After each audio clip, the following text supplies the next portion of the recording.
Hola, buenos días. Nosotros somos el grupo de leyes de la termodinámica. Nuestro grupo está conformado por Valentina Devia, David Borja, Camilo Olarte, Camilo Cardona y mi persona, Juliana Figueroa. Bueno, para entender las leyes de la termodinámica, primero tenemos que tener claros algunos conceptos. Por ejemplo, ¿qué es presión? La presión es una magnitud física que mide la proyección de una fuerza en dirección perpendicular por unidad de superficie. Entonces, ¿qué es la fuerza? La fuerza es la capacidad física para realizar un trabajo o un movimiento. La fuerza es una magnitud vectorial y esta modifica la cantidad de movimiento. También tenemos que tener claro qué es la temperatura. La temperatura es una magnitud física que indica la energía interna de un cuerpo o de un sistema termodinámico. Es decir, la temperatura es la medida de la energía térmica. Bueno, ahora sí, ¿qué es la termodinámica? La termodinámica es una rama de la física que estudia los efectos de los cambios de temperatura, presión y volumen de un sistema físico. Entonces, la termodinámica estudia el movimiento del calor en un cuerpo o en un sistema. Ahora sí, leyes de la termodinámica. La ley cero. La ley cero nos dice que si dos sistemas están en equilibrio térmico con un tercer sistema, estos entre sí también están en equilibrio. Bueno, lo voy a explicar con el gráfico que está a la derecha. Si decimos que A está en equilibrio térmico con C y B está en equilibrio térmico con C, entonces podemos decir que A y B están en equilibrio térmico. Bueno, la siguiente es la primera ley. La primera ley dice que la energía total de un sistema aislado ni se crea ni se destruye, sino que permanece constante. Bueno, para entender la primera ley tenemos que saber qué es energía interna. La energía interna es la energía total de un sistema termodinámico. Hay varios tipos de energías en sistemas termodinámicos. Vamos a ver qué es la energía potencial, que es la energía de un cuerpo en reposo. Como podemos ver, el carrito que está arriba tiene energía potencial alta y la energía cinética es la energía del movimiento. Entonces, cuando el carrito baja, su energía potencial se transformó en energía de movimiento. La primera ley lo que dice es que nunca se puede crear ni destruir la energía, sino que siempre se está transformando en otras cosas y uno no puede sacar energía de la nada ni puede simplemente desaparecer la energía. Bueno, la energía interna tiene que mantenerse constante por lo que acabo de decir de la primera ley. Y esta tiene la siguiente ecuación que dice que el cambio en la energía interna es igual al calor añadido al sistema menos el trabajo efectuado por el sistema. Entonces, si no se añade calor al sistema ni se hace un trabajo desde afuera, no debería haber cambios en la energía interna del sistema, sino que esta debería de permanecer constante. La segunda ley es un poco más complicada porque estamos hablando de la entropía. Entonces, la segunda ley dice que la cantidad de entropía del universo tiende a incrementarse con el tiempo. Pero, ¿qué es la entropía? Para explicar esto, vamos a ver un pequeño video. El universo, todo lo que conocemos y desconocemos, absolutamente todo lo que existe y ha existido jamás, está condenado a una perdición tan lenta como inevitable. O al menos esa es una de las conclusiones a las que nos conduce la existencia de la entropía. Pero, ¿qué es eso de la entropía? Para entender eso vamos a tener que empezar desde la base. Así que como dijo Jack el Destripador, vayamos por partes y empecemos desde el principio. Para explicar el significado de la entropía, primero debemos tener claro lo que conocemos por energía, es decir, la capacidad para realizar un trabajo, y entender cómo se comporta. Esto lo rigen las 4 leyes de la termodinámica, aunque para entender este asunto nos bastará con la primera y segunda ley. Según la primera ley de la termodinámica, la energía ni se crea ni se destruye, solo se transforma. Es decir, independientemente de lo que hagamos, no vamos a poder sacar energía de la nada, ni hacerla desaparecer. Siempre vamos a tener la misma cantidad de energía en el universo, pero aunque la energía no crezca, hay otra cosa que sí lo hace. Aquí entra la segunda ley, que estipula que cualquier proceso termodinámico aumenta la entropía del universo. Pero ¿a qué se refiere con esto? Esencialmente, significa que la energía siempre tiende a dispersarse. Por ejemplo, si tienes dos cuerpos contiguos, uno caliente y otro más frío, ambos cuerpos van a tender a equilibrar la temperatura del sistema que forman. la energía de calor se va a dispersar. Si tienes un refresco con hielos, lo normal sería que el refresco se enfriara y los hielos se derritieran. Al igual que una pelota que está rebotando contra el suelo dejará de moverse con el tiempo. Por eso dijimos que la energía, siempre que puede, tiende a dispersarse, y a la magnitud que mide esa dispersión la llamamos entropía. Pero es posible que esa dispersión no ocurra. Volvamos a los dos cuerpos de antes. En el cuerpo frío las partículas se moverán lentamente y en el caliente más rápido, pero eso solo es la velocidad media de las partículas, lo que quiere decir que en el cuerpo caliente habrá unas pocas partículas que se moverán despacio, y en el cuerpo frío otras pocas que se moverán más deprisa incluso que las del otro cuerpo. Ahora bien, imaginad que al juntar los dos cuerpos lo hacemos por una pequeña puerta que puede abrirse y cerrarse, y le damos la capacidad de controlar esto a una pequeña criatura a la que llamaremos demonio. Imaginad que este demonio fuese capaz de visualizar todas las partículas y solo dejara pasar del cuerpo caliente al frío las partículas lentas y del frío al caliente las partículas rápidas. Si el diablillo hiciese esto por un rato, lo que nosotros veríamos es que al juntar los dos cuerpos, el frío se enfriaría más y la temperatura del caliente aumentaría. Por lo que en estos dos cuerpos la entropía habría disminuido. A este experimento mental se le conoce por el nombre del demonio de Maxwell, pues fue él quien lo postuló, y su existencia nos lleva a la conclusión de que para combatir la entropía se necesita trabajo. Pero el que la entropía pueda menguar, ¿no contradice la segunda ley de la termodinámica? La respuesta es no, ya que aunque el nivel de entropía de estos dos cuerpos ha disminuido, ese trabajo aumenta la entropía en otro lugar del universo. Evitar que la energía se disperse, dispersa la energía en otro lugar. Por eso es que el nivel de entropía del universo sube y sube sin parar. Aunque no exactamente de esa forma, hay sistemas que mantienen el orden en su interior, sin que su entropía crezca. Por ejemplo, los seres vivos. Pero esto lo hacen a costa de aumentar la entropía del exterior, así que no violan la segunda ley. Con ese video ya está un poquito más claro el concepto de entropía. Entonces, podemos entender que la entropía es la propiedad que indica el desorden molecular del sistema.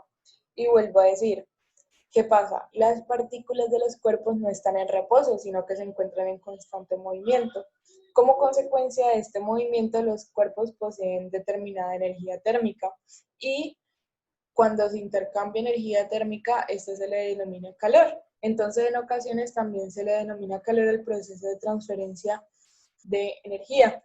Ahora, ¿qué sería el calor específico? El calor específico es la cantidad de calor necesaria para aumentar o disminuir un Kelvin de la energía de la temperatura de una unidad de masa. Bueno, entonces, ¿a qué nos referimos cuando decimos que la transferencia de calor siempre da un cuerpo caliente, un cuerpo frío? Fácil. Cuando uno tiene un hielo y lo mete al agua que está líquida, uno nunca va a ver que el agua le transmita frío, por así decirlo, al hielo, sino que siempre le transmite calor, porque el agua en estado líquido pues está más caliente y así pasa con todo. Uno nunca va a ver que algo más frío le transmita calor a algo que ya está más caliente.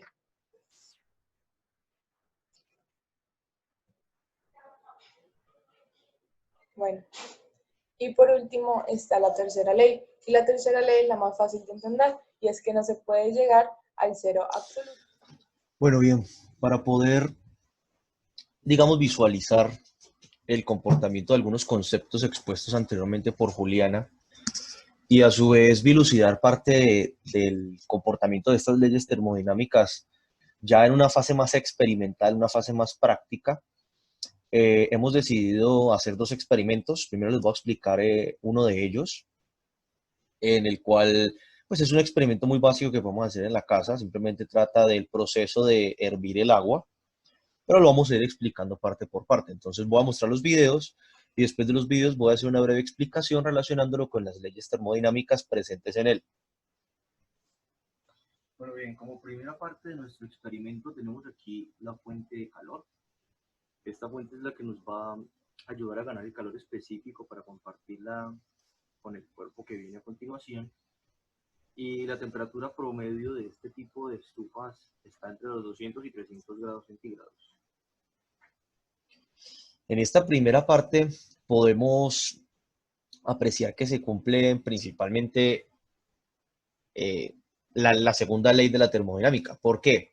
Pues antes que nada, la fuente de calor no está en un medio controlado, por ende comparte, digamos, su energía con otras moléculas que están en el ambiente. Entonces van a tender a disiparse, ¿sí? Ya que va a pasar de un medio que es muy caliente, que es nuestra fuente, a uno frío, o por lo menos no tan caliente, que es la temperatura ambiente, y esto no va a ocurrir de manera inversa. Acompañando esto con la segunda ley, también se puede demostrar que es imposible compartir este calor sin pérdidas. Es decir, a pesar de que nuestra fuente puede estar entre 200 y 300 grados, finalmente no va a ser el calor específico que nos va a entregar cuando pongamos la olla. Para la segunda parte tenemos aquí la primera masa que va a compartir leyes termodinámicas con la fuente de calor, directamente en primer caso con el metal. Ya más adelante vamos a empezar a analizar qué leyes se ven inmersas, pero como vemos, llené la olla hasta la mitad con agua para ir analizando distintos fenómenos que podemos observar.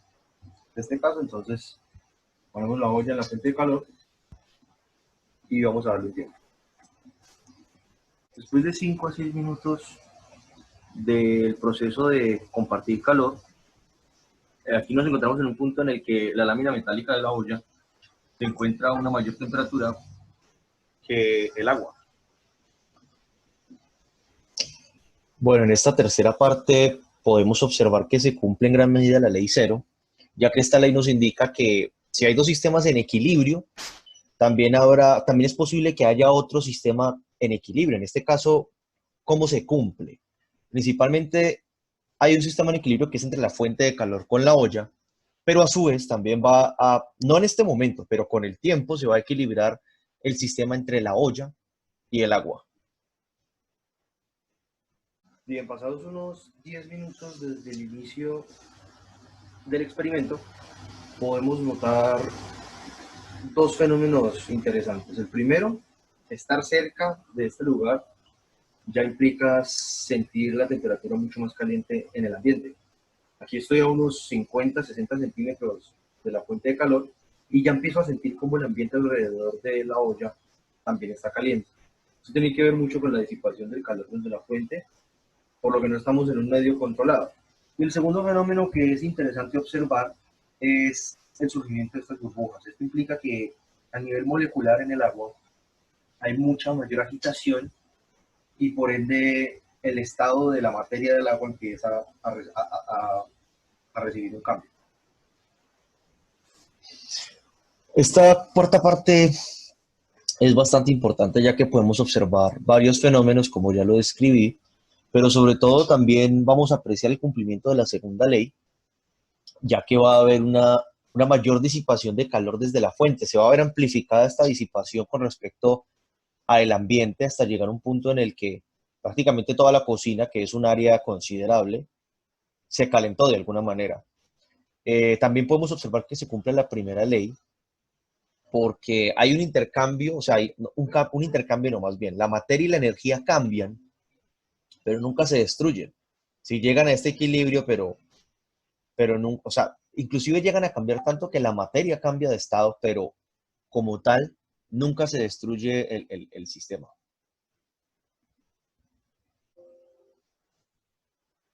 Pasados unos 15 minutos, la agitación molecular se empieza a hacer más evidente.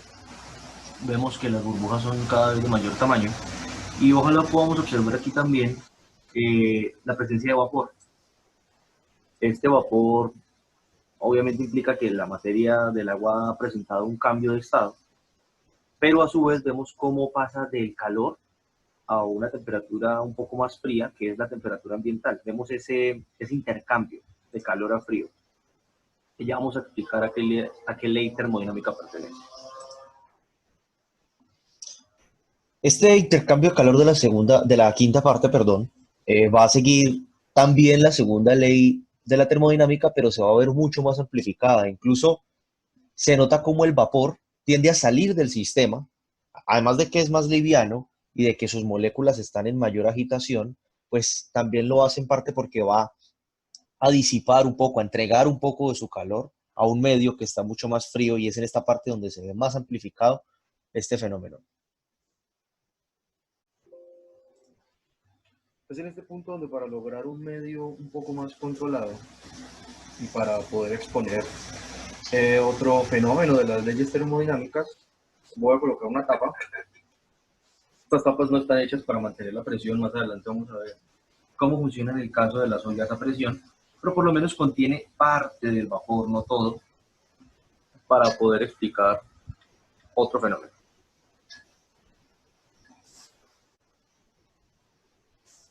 Debido a que el agua en estado líquido normalmente aguanta temperaturas de hasta un máximo de 100 grados, en este momento el agua que está allí adentro de la olla no puede superar la temperatura de 100 grados, pero al colocar la tapa muy probablemente el vapor que se encierre allí sí puede superar las temperaturas de 100 grados, porque el estado vapor, el estado gaseoso del agua, ya no tiene este límite de temperatura como lo tiene el estado líquido, pero además la tapa añade un poco de presión al medio. Si yo retiro la tapa, vamos a ver, casi me quemo.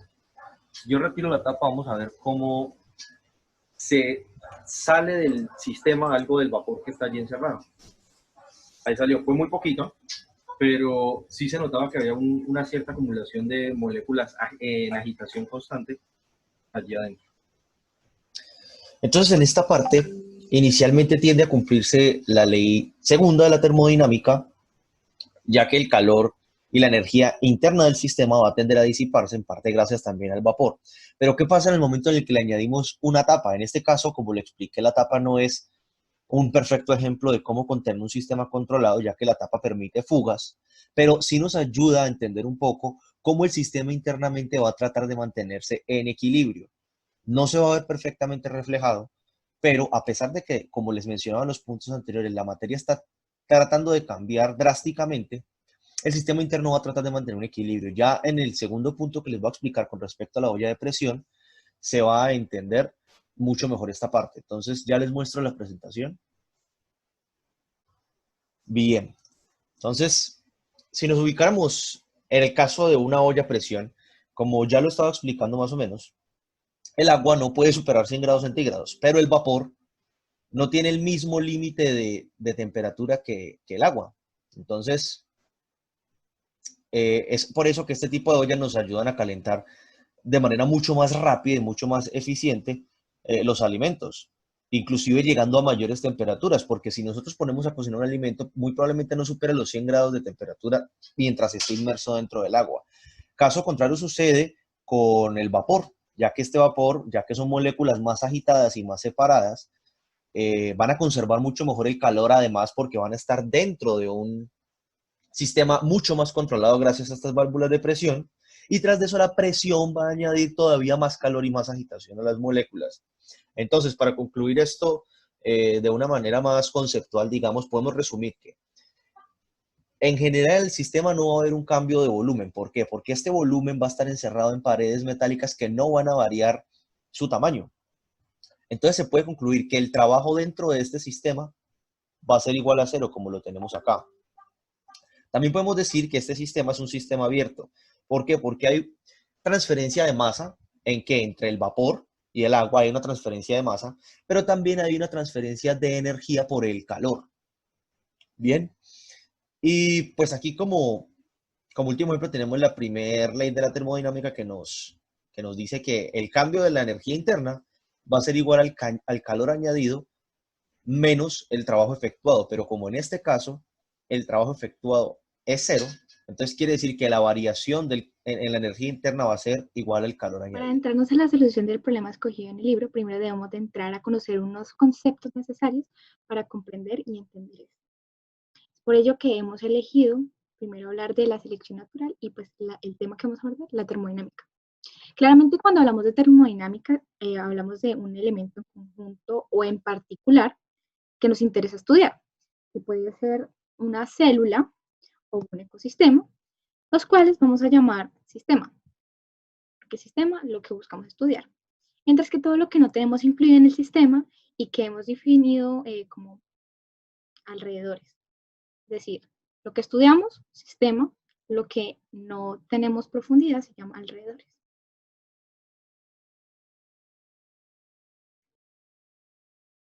Bueno, Partiendo en cuenta por qué decidimos desarrollar este concepto, bueno, básicamente porque todos los seres vivos nos encontramos sometidos a varios campos termodinámicos, debido principalmente pues a las reacciones químicas de la vida. Pues así se debe de hacer su evolución obligatoriamente cumpliendo este principio de la física. ¿Por qué? La evolución de cualquier sistema cuyo contenido tiene que transmitirse a la descendencia es un fenómeno completamente inevitable, que no puede existir un material replicable ni un mecanismo pues que dé cuenta de ello sin que se produzcan errores. O sea, es completamente natural que se haga un error al momento de generarse esto, porque los errores son inherentes a la naturaleza, y es por ello que las leyes de la química y de la física son estadísticas, es decir, que cumplen en cierta proporción, que pueden ser muy altas y que buscan como darle una manera como más absoluta a todos estos principios y todos estos errores que pueden llegar a ocurrir. Nosotros vamos a desarrollar un concepto que ya les ha mencionado anteriormente mi compañera Juliana, la entropía. Acá encontramos tres fórmulas. La primera, la entropía dada por Clausius, que fue la primera, la que le dio base como tal y fundamentó de manera matemática y lógica todo este significado de entropía. Luego llega unos 40 años después, Ludwig Boltzmann, que formuló una definición mucho más general de entropía basada en la mecánica estadística, donde nos dice que K es la constante de Boltzmann, que es el incremento de la energía cinética que experimenta una partícula cuando la temperatura se eleva a un grado, y X es el número de configuraciones posibles que tiene el sistema, y esa ecuación da estrictamente la entropía por partícula. Aunque más en general, pues la ecuación de Boltzmann tiene un pequeño problema porque se limita solamente a describir la entropía de un sistema de partículas con un gas ideal, es decir, que solo es aplicable para hacer ciertas mediciones en reacciones químicas. Aún así, esta fórmula pues contiene elementos necesarios para que podamos comprender el concepto generalizado de la entropía, como índice pues, del número de las configuraciones posibles que pueden haber en un sistema. Ya les definí anteriormente que era un sistema, y así la ecuación de Boltzmann puede generalizarse a lo que observamos en la parte de abajo, donde pues definimos que K es una constante específica de la evolución del sistema, que se relaciona el cambio de las condiciones ambientales con el cambio lineal de la estructura que produce como consecuencia de ello. Un ejemplo, un gas ideal, que es la constante Boltzmann, que ya comentamos anteriormente, que relaciona un cambio de temperatura con el incremento de energía cinética por partícula.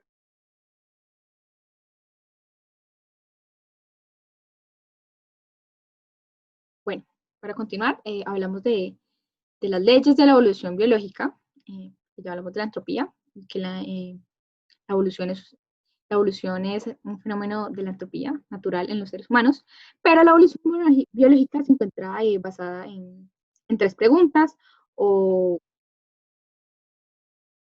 en tres procedimientos, básicamente. Entonces, se nos plantea que el motivo por el que ocurre, el procedimiento y la oportunidad. ¿El qué, el cómo, cuándo y el por qué? Entonces, básicamente hablamos de que la vida produce descensos locales de entropía. Ejemplo, cuando las plantas desarrollan su organismo fijando el dióxido de carbono que pueden encontrar en la atmósfera, y también producen un aumento local en la entropía.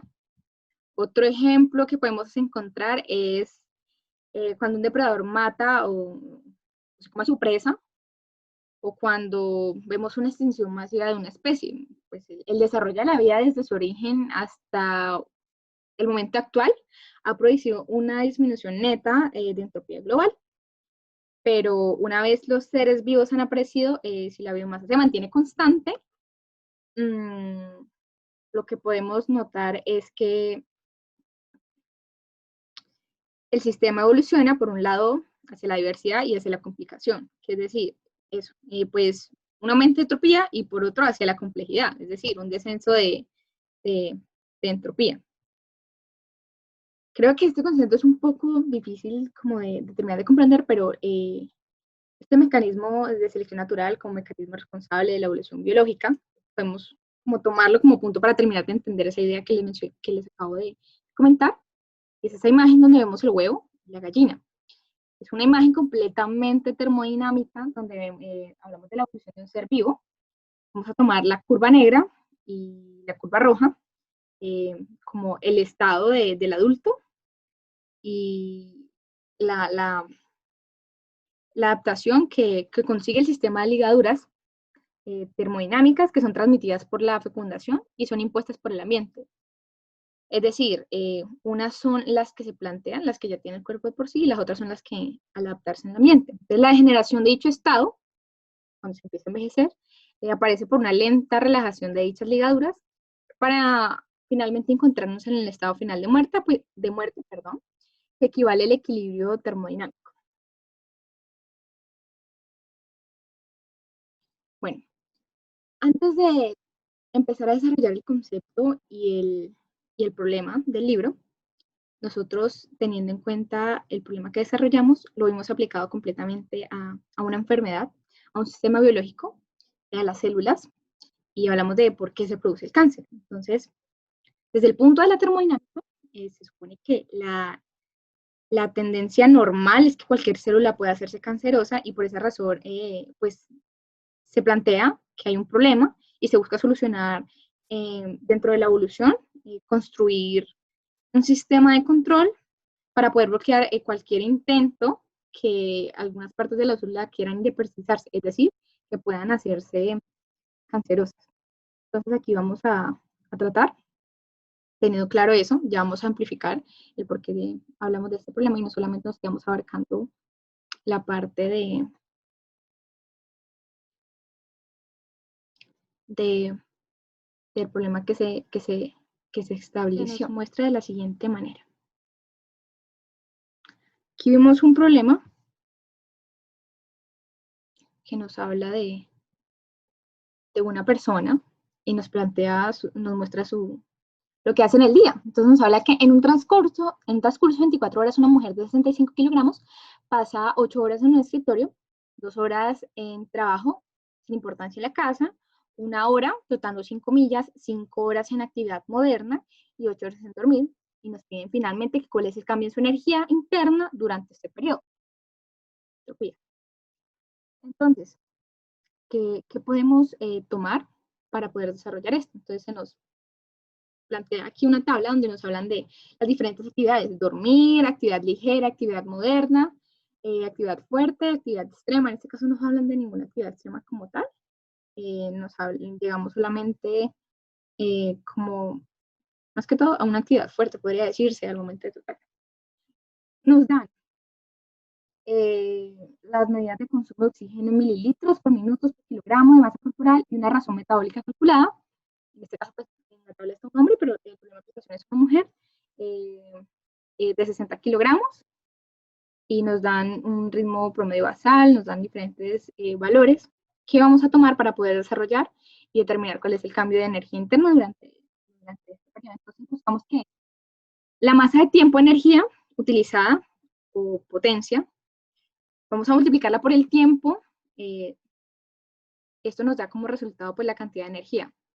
Vamos a pasar aquí a la solución para explicarlo. Entonces nos dicen, bueno, la tasa del tiempo de energía utilizada, la multiplicamos por el tiempo, esto nos da como resultado la cantidad de energía usada durante una actividad determinada, y finalmente la energía requerida para la actividad, multiplicamos cada una, como se mencionó anteriormente, y lo sumamos. Tenemos 2.000 calorías horas, 10 horas, 5.000, 120 calorías, el tiempo, y finalmente la resta, que nos da como tal menos 5.000 kilocalorías. ¿Qué quiere decir esto? Bueno, si es un día típico en la vida de la mujer, ella tendría que consumir por lo menos 5.000 kilocalorías sobre una base diaria para perder peso. Y ahí es donde empezamos a hablar de lo que puede pasar con el cáncer. Puede ocurrir con las células. ¿Qué pasa si no empiezo a consumir una dieta correcta para este consumo de kilocalorías que tiene en el día esta mujer? Entonces entramos a hablar en profundidad del cáncer. El cáncer básicamente genera una entropía porque desorganiza todo el sistema, dispersa las células, generando así que el cáncer finalmente sea un objetivo termodinámico, el cual tiende a todas las células de los organismos multicelulares. Pues consigue, y que consiga o no, según las posibilidades o las dificultades que encuentren en camino, la oportunidad, los recursos que tengan y la forma de aprovecharlos. Es decir, así como esparcerse, como no presentar más de esta rebelión, por así decir, de las células. Entonces, surge la pregunta de que, bueno, teniendo claridad de todo esto que puede suceder, de cómo se presenta el cáncer, por qué genera las células el equilibrio termodinámico, tenemos que tener en claro, antes que esto, que el cáncer no es una enfermedad programada. Pues desde el punto de vista de la termodinámica, esto es una tendencia normal, pero el cáncer no es una enfermedad programada, es algo que puede ocurrir, como no puede ocurrir. Y pues como ya hemos visto, en el segundo principio de la termodinámica, que puede considerarse como una ley física absolutamente general, que la fuerza de todas las estructuras dinámicas, al salirse del control desaparecido, así las células de un organismo multicelular siempre estarán procurando formar brotes de rebeldía, como ya les mencionaba anteriormente. Entonces, el cáncer genera entropía, desorganiza todo el sistema, como ya les había dicho, pero el cáncer producirá espontáneamente siempre que lo permitan las posibilidades físicas y la química de la célula, que ésta disponga todos los recursos necesarios para ello. Entonces, por parte, para mantener todas las células de un organismo controladas, hay que gastar mucha energía. Potencialmente, cualquier célula del cuerpo tiene material y suficientemente acervo genético para emprender esa aventura. El problema es que, pues, mucho de ese material no está disponible porque la célula está obligada a cumplir órdenes. Como les hablaba anteriormente, con el caso de la mujer que tenía un consumo de energía, y al tener esa ingesta también hay un consumo de energía entre las células para poder obtener los nutrientes necesarios y los alimentos, para poder distribuirse al momento de tener la energía suficiente para llevar a cabo su rutina diaria. Entonces, bueno, ya hablamos anteriormente de qué podría suceder y cómo se puede presentar la célula, los pasos para que, volvamos acá al anterior, para que una célula presente el cáncer. Entonces, ¿qué pasa? Es que la célula, para cumplir su objetivo, tendría que desconectarse de cualquier mecanismo de muerte programada que no pueda ponerse en marcha al desobedecer las órdenes después del control central, lo cual, según los datos que se van obteniendo, parecen ser una característica general de todas las células. Continuando, entonces, después de desconectar, se independiza de esas órdenes del control central, se adapta a su metabolismo para transformar la industria y generar la guerra contra las otras, y pues finalmente invadir. Entonces, podemos decir que la característica más llamativa del cáncer es el crecimiento rápido por una reproducción celular, que no está en la lista, pero sí, pues es una de las que lo mencioné anteriormente, de los objetivos de esto. Entonces, ahorita sí podemos llegar a hablar en sí de cómo podemos prevenirla y cómo puede curarse. Bueno, ¿cómo prevenir esta enfermedad? Pues es mucho más fácil evitarla que como tal encontrar una respuesta al momento de que ya esta se presenta en nuestro organismo. El cáncer es una enfermedad debida al estrés celular y que la primera medida, pues para no se genere es evitar un estrés en las células. Y es que cuando estamos ante una enfermedad como tan a un nivel micro, debemos de tener en cuenta lo macro. Entonces, ¿qué es lo macro? ¿Cómo podemos evitarla? Bueno, primero, no someterlas a estrés. Entonces, ¿qué es no someterlas a estrés?